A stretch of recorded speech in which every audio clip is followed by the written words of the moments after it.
You're watching the Eternal Tournament Series.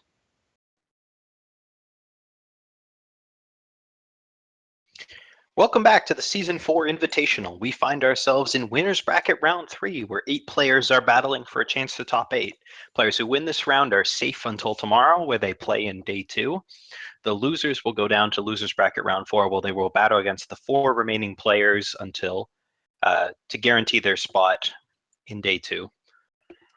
We start off today with Viserys versus Tabu. Serious on Chalice, Tabu on Burn Queen.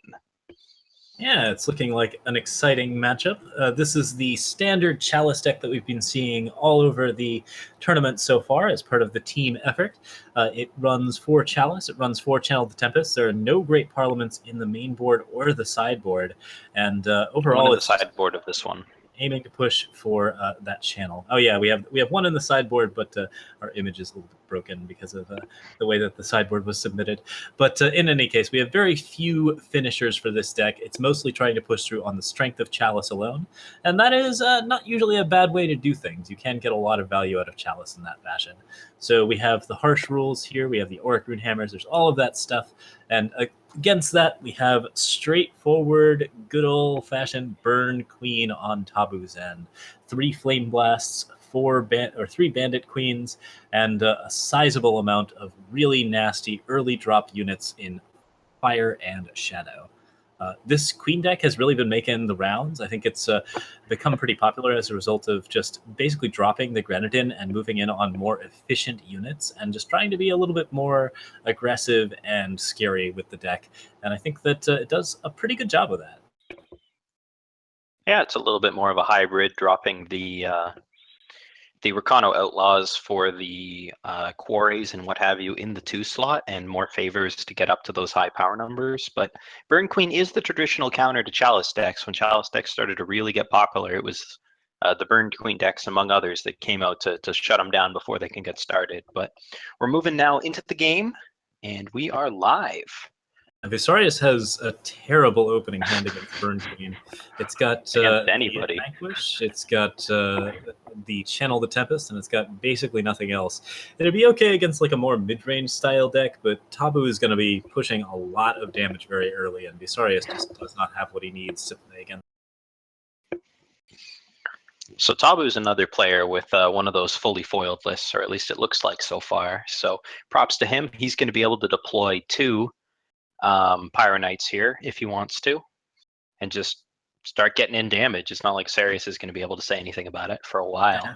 The real risk here, you want to play around Lightning Storm, but there isn't actually one in the main or in the side. This Chalice deck is not actually very well suited against the Burn style. It's mostly running Combre healers to push through, and so Tabu's free to play both Pyro Knights without any fear of reprisal. He'll have Impending Doom next turn. He doesn't get to play his power very efficiently, but he is going to be playing very good units to knock Viserys off. Yeah. The Impending Doom is not going to be able to get through the double Vanquishes, but that may not matter as Tabu just goes like Instigator, favor your guy, and then just push a ton of damage. Yeah, that's 5 damage straight across and continues to develop the board. It's not as aggressive as Instigator in terms of overall tempo, but Instigator is far more likely to fall to a Vanquish. I think, it's not as value as Impending Doom. Impending Doom is more likely to fall to the Vanquish. So yeah, like Instigator Varas is a pretty solid play here. I don't think Tabu is going to have any reason not to go for that particular route, and it'll set him up very well for the upcoming charts. So you do need to worry about Harsh Rule. This isn't one of those Harsh Rule list decks where there's no Lightning Storm, no Harsh Rules. Slap your hand on the board and win. So that is a card worth playing around that Viserys will need to keep in mind, but he's off to a very aggressive start, and that Tabu will need to keep in mind against Viserys, but Serious still just sitting on that channel on 8, and it's going to be a while before he gets there. Yeah, I think you might just play as though the Harsh Rule doesn't exist here. With Impending Doom, Tabu can push lethal next turn very easily. He might be able to do that anyways just by playing a power here, just because of the way that Pyro Knight sets up. But finding a second torch... Orient double torch means that, yeah. I think he's got this game pretty well sealed up. He plays a power here. He can activate Pyro Knight, or he can just swing in, and then he has double torch for 6 damage. Usarius is dead before he can even get off the ground. If Asarius had exactly Harsh Rule this turn, he might have been able to do some things because he would have been able to vanquish the follow-up Survive impending at doom, but yeah, surviving at 3 is actually not uncommon for a Chalice deck, just because you have so many cards that gain health. Combre Healer, Lumen Defender. Oh, those are pretty good answers. But looks like right now Tabu can just go ahead and swing in. He gets to activate Pyro Knight because his torch is free, and that's lethal. in the words of Pyro Knight, burn. Yeah, And it's does. definitely got the fire all set up. The file mentality, yeah.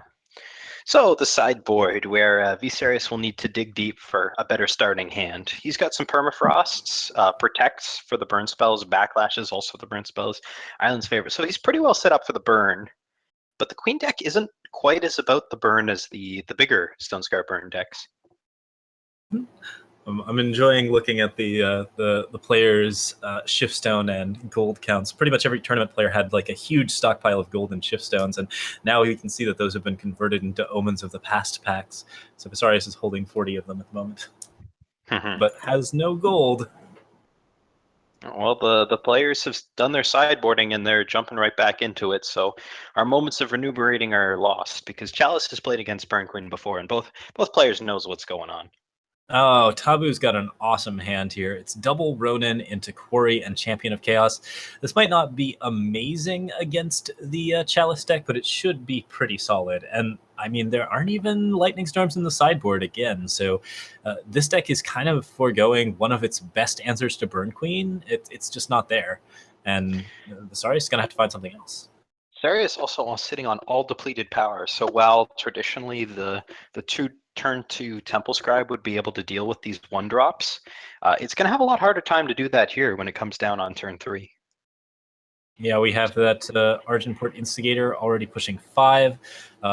Tabu will be able to play either another Ronin or a Champion, depending on what he draws. I don't think he's unhappy if he draws no power. I think he's just fine playing what he's got. Drew a Ruin, which is interesting. Probably brought in against the Permafrost more than the Chalices, but I imagine you're just trying to run them over before Chalice really becomes a problem. You got to Tabu take the has Fire to, Sigil here, right? Yeah, I think you take the Fire Sigil here so you can play the Oni Ronin. And getting the Sabotage is nice because then you can knock out Channel the Tempest or Harsh Roll, both of which are pretty good cards. I think there is maybe a case for playing Sabotage here and just looking for the Harsh Roll, because there are so few answers to just... If he just wants to play for power, he might be able to do it. But Fire Sigil's the safe play. He takes the safe play, and I think he's going to be perfectly safe in doing so. 5 damage here. Oni Ronin plays down after, and he just gets to continue to pressure. Yeah, and depending on what Sarius draws, he may only be able to play Temple Scribe, and he is, and it's still going to be a bit before he can do too much, but an undepleted power means that his options open up dramatically. And now Tabu is caught in a bit of quandary when he draws the second Sabotage. Yeah, he'll get to Sabotage here. He'll probably pick up one of the Auric Runehammers, but not both. The Auric Runehammers do allow Visarius to stabilize somewhat. Tabu really wants to see more like a Burn Queen or just anything going on where he can actually get the aggression in. Playing the Champion helps. He could also Sabotage, get the first Auric Runehammer, and hold the Ruin for the second. But playing the Champion is probably the best way to just sort of develop damage. Forces Sarius to react a little bit more. Chalice, unlikely to be coming down too early in this game, but if he can get up to 5, a Lumen Defender can do a very good job of stabilizing the board. Yeah, the combination of Sabotage and Ruin really helps Tabu out here, since he gets to see the first Runehammer and then discard it and have the Ruin ready for the second. If Visarius plays that Runehammer and gets ruined, then Tabu just gets to push through for, I think, lethal.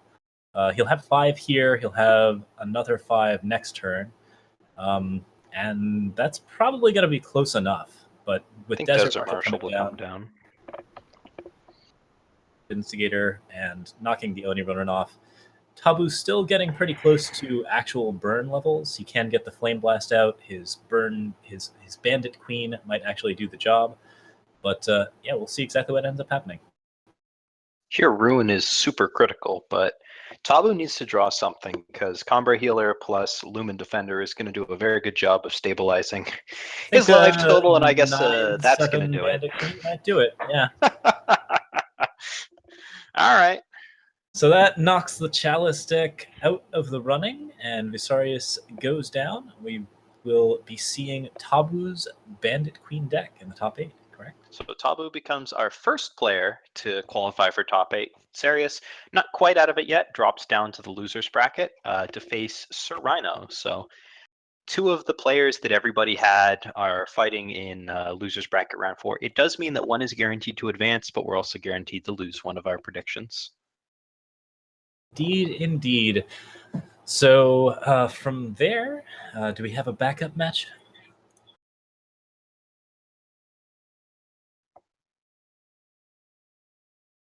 We're looking into a backup match with level 13 David, I'm being informed, folks. It's going to take a moment to set up, but we can talk a little bit more about that game as we go on. There we saw a little bit of the problem with Chalice's power sometimes. Like, it is a good deck once it gets going, but it can have some very slow starts where it doesn't draw a sigil, and it's playing like the banners and things to ensure that its influence is always good. And if you don't have a unit in play, those come in depleted too. So he had such a slow start with Temple Scribe not until turn 3, and then he was already so far on the back foot. If he could have gone turn 2 Temple Scribe, turn 3 Combra Healer, and then actually gotten up to 5 to play that Lumen Defender, you probably would have been okay, even in the face of that enormous Bandit Queen. Yeah, the amount of health gain that you get is very, very useful, but you do have to actually get the power drops every single turn. In some ways, Visarius' better hand was the hand that he drew in the first one, where he didn't actually have anything but power. At that point, he'd been able to draw into Harsh Rules, he'd been able to draw into Lumen Defenders. Anything that he draws into, he'll actually be able to play. Whereas if you keep a hand full of decent but not amazing counters to the Burn Queen deck, then you just basically slowly lose. And if you don't draw power, you aren't going to get any further in. Well, we have another result. Child Roland defeats Bobomvus 2-0 to move on to become our second player in top 8, and that is one that I believe everybody had on their predictions as well.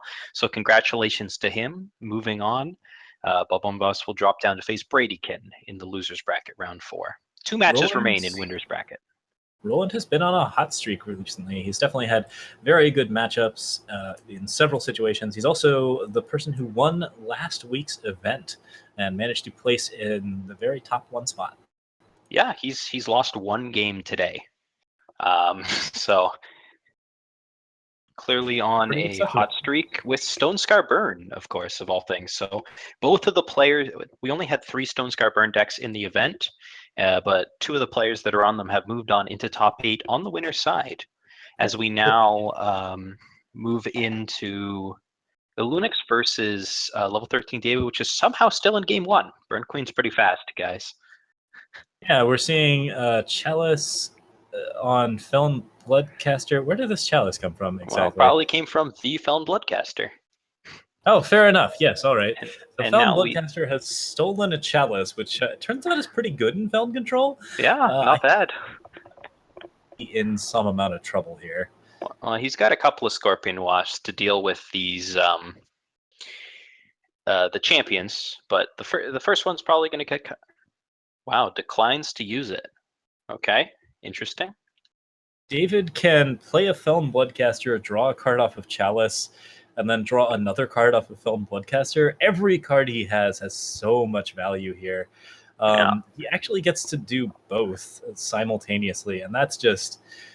this is a disgusting amount of advantage for control, and he's still got the champion down. I think that David is in a lot of trouble here. Who's the value deck now? Chalice is the question that Alunix asks, and Alunix actually did take down Moosh in the game match that he won with a Felon control deck against Chalice when Moosh was actually undefeated up until that point. David's hand here is hilarious. He's holding on to 3 different Scorpion Wasps. all of which are very good against champion, but he's nonetheless going to be taking quite a bit of damage here, and trading evenly is no longer the goal. You really need to find some way to win in the long game. Those Channel the Tempests are David's best bet. Oh, Annihilate, Death Strike. That's really rough. He's still trading 1 for 1, but Lunix has all of the stuff that he needs on board. This is a pretty exciting game. He could choose to Combre Healer here. He instead goes for the Vanquish Harsh Roll. Yeah, it looks like he wants to save the Combre Healer to block on the ground, or potentially for a Chalice draw later in the game. Here we're going to see a Withering Witch used just for card draw, which, again, hilarious out of Felon control. Pretty adorable. Chalice is double time, correct? It's not double blue. I don't think it makes a very good splash in a Felon control deck. I believe so. Yeah, so it's definitely doing work. Lunex has mostly units that are at 2 attack or below. There's quite a few 3 attack ones, like Steward of the Past and Black Sky Harbinger, but he's nonetheless getting more than his money's worth as far as this card goes.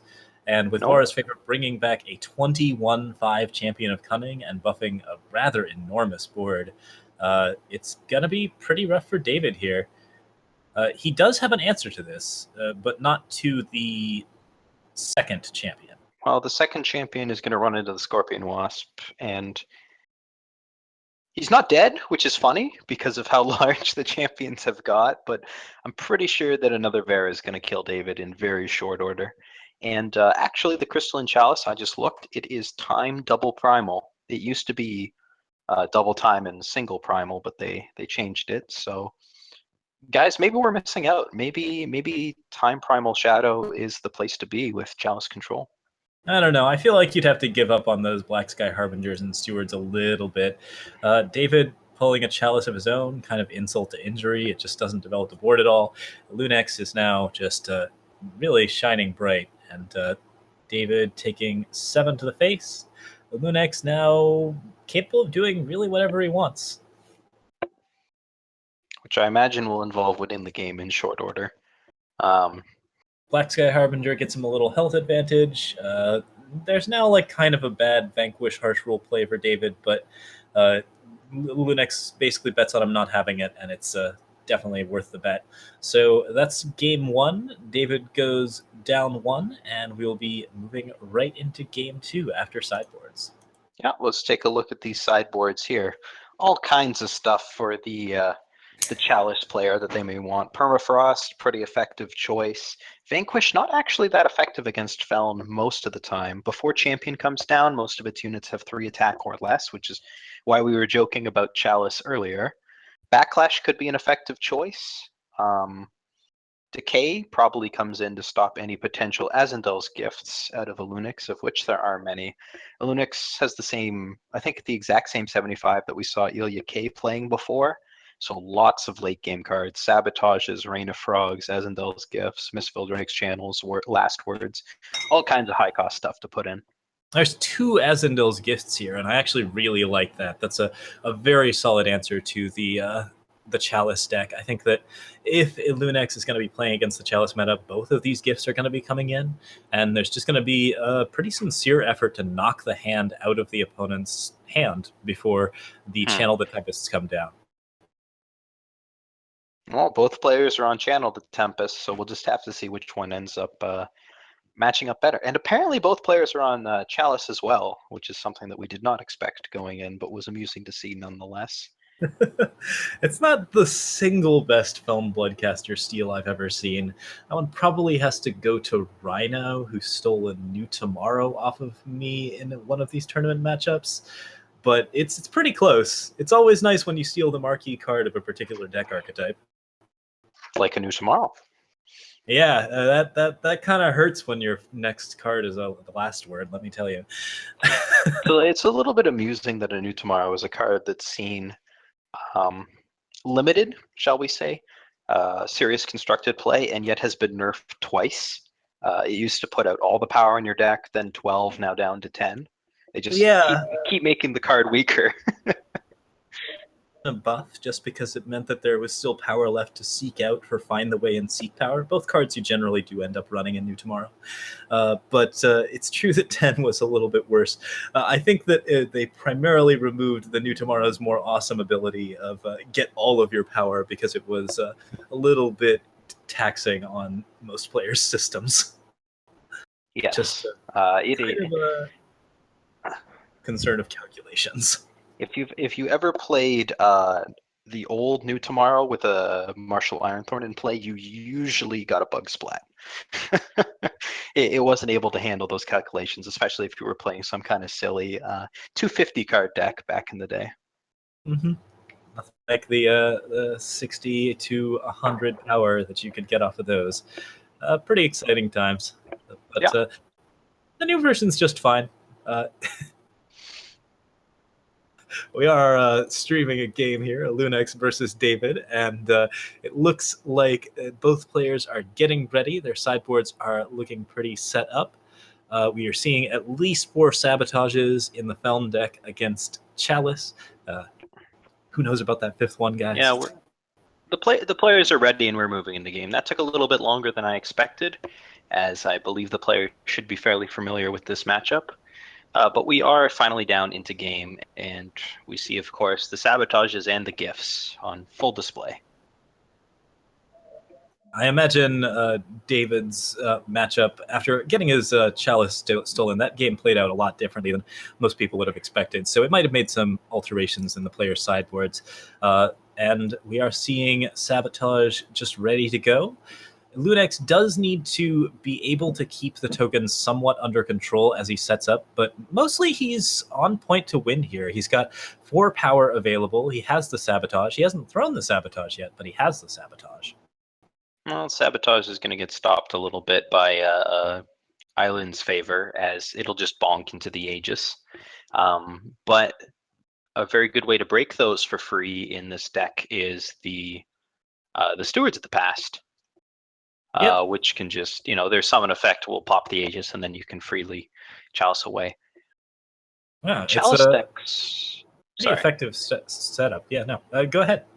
The Chalice decks don't play Xenon Obelisk, which is a card that really frustrates Felon control players if they can't deal with it. See, the Chalice deck can build a bunch of 4/7s, which is it's a scary board to be sure, but you need to play actual units to get those. Whereas the Obelisk just turns all your tokens into absolute monsters for free.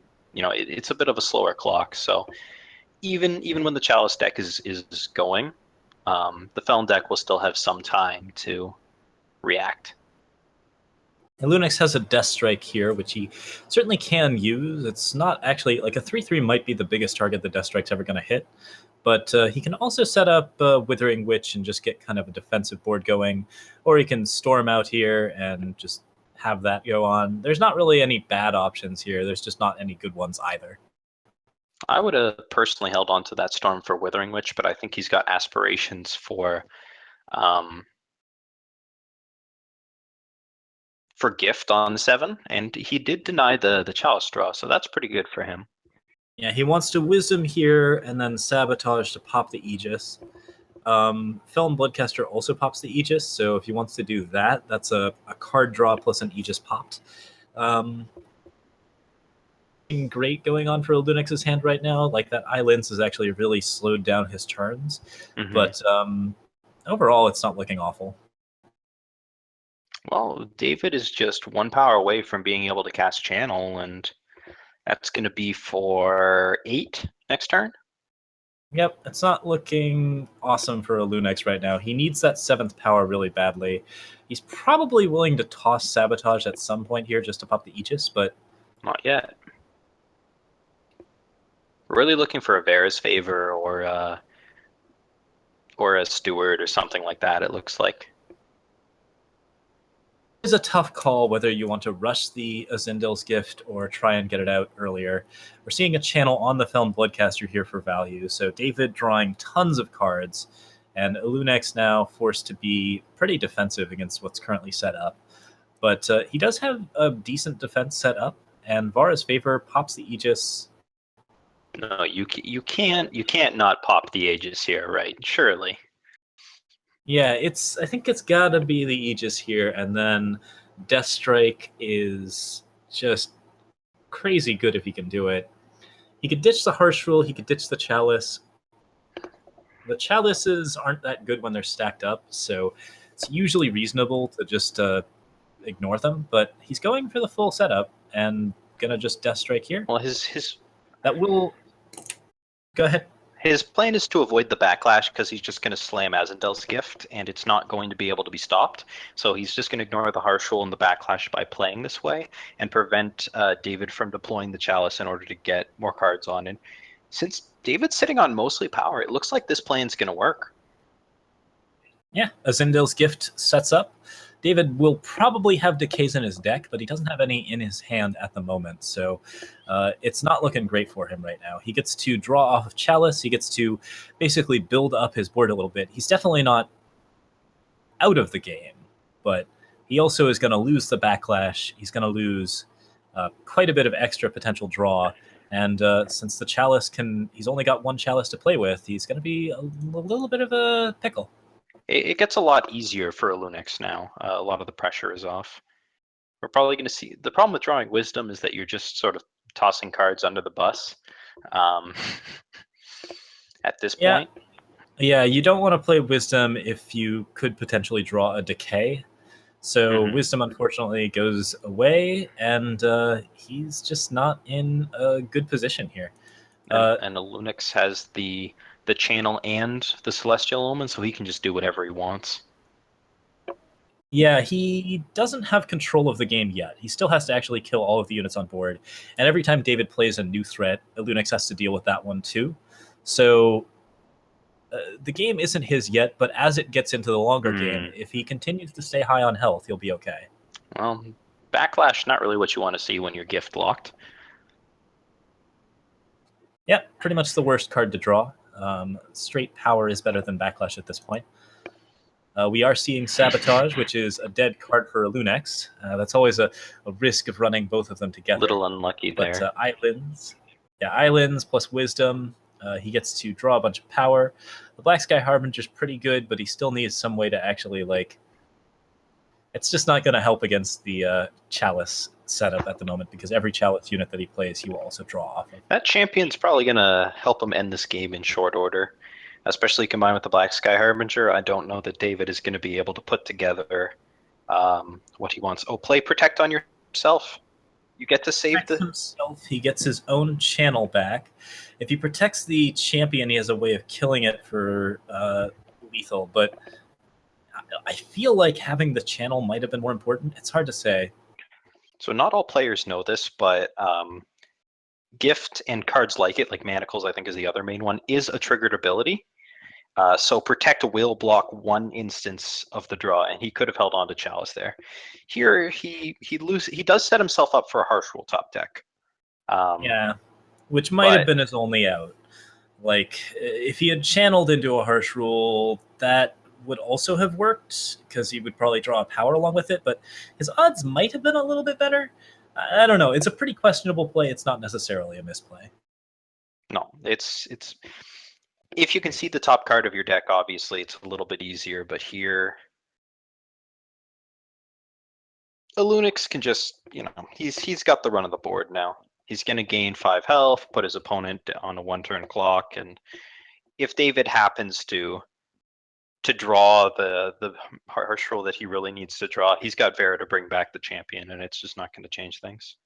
Scorpion Wasp is nice, but he's still dead. Channel kills only deals nothing, 3 damage. Actually. Yeah. It's a little bit weak in the Zendel's gift setup, and this is not the version that runs Parliaments, so David's gonna take a hit there, and that puts a Lunix at 2-0. Yeah, so a Lunix takes the weight of Team VPX on his back and qualifies for top 8, moves on. David will drop down to fight one last time in the losers bracket, and we do have our final winners bracket 3 result. Angry Chicken defeats Tiger HC 2-1 and becomes our 4th player to move on. So far we've got Combre, the big version, of course, 1 Felon Control, and 2 burn decks in the top 8. Although unluckily the burn decks are matched up against each other, so that should slow them down a bit. Yeah, it's a pretty rough setup, and it looks like there's going to be at least 2 Chalice decks in the losers bracket vying for the top 8. So we're going to be going to a short break, but before that, I want to go back and talk about aReNGee Eternal again, and specifically the Eternal Tournament Series. We're here every weekend putting on the Eternal Tournament Series, and it's thanks to you guys, your support, that we've been able to do this. We have a aReNGee Eternal Patreon, which should be up on the screen here, and it's thanks to our great supporters that we've been able to put on this. You guys, you support us week in, week out, and this is what we're working with. All this money basically goes towards site upkeep and prizing, and that's it. The great people here, they work for nothing, just to put out the best content and the best stuff that we can for you guys. And it's thanks to your guys' support that we're able to do this. We're trying to get a huge prize pool, as big as we can, for the World Championships. And you'll hear some more stuff about that there. But if you want to support the weekly in and out Eternal Tournament Series, be sure to check us out on Patreon. We really support, or we really appreciate all the support that you guys do. And even if you don't support us directly, just coming out here every week, checking out the streams, it really makes a big deal to us. I know I'm always glad whenever I get a message from one of you guys saying that, we helped you get involved in Eternal, or excited about something, or you thought X deck was cool. And I'm sure LocoPojo has his share of those moments too, perhaps more than I do. Perhaps so. We'll be back with our final round of the day. Players who win move on to top 8 in day 2. Players who lose, they are out. So we're just setting that up, and we'll be back after a short break. See you then, folks.